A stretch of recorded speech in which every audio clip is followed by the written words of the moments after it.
In this tutorial, we will cover several types of admin emails and use cases.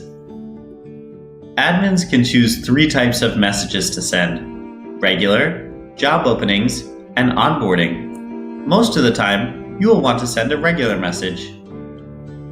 When you select job openings, you will only send your message to people interested in job openings within your recipient list.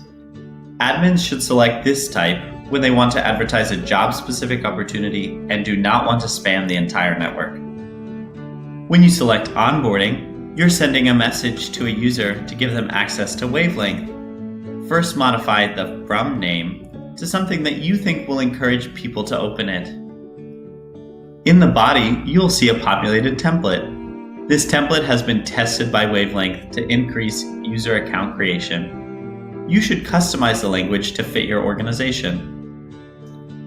When you customize it, leave the first name tag and the Wavelength content tag. The first name tag personalizes the message with the recipient's first name.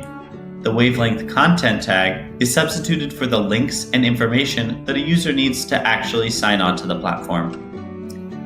You can use Wavelength to send out a newsletter to your organization or an internship opportunity to engineers in Boston.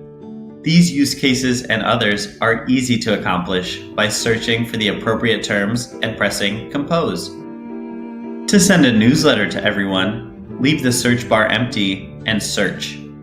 Then press Compose, craft the message, and send. Everyone in your organization will receive the email. To send an internship to engineers in Boston, search for Engineer near Boston. Press Compose and then select Job Openings.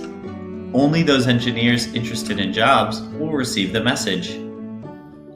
Admins can use Wavelength communication tools for these and other use cases to get the most out of their network. Please email chris@searchwavelength.com if you have any questions.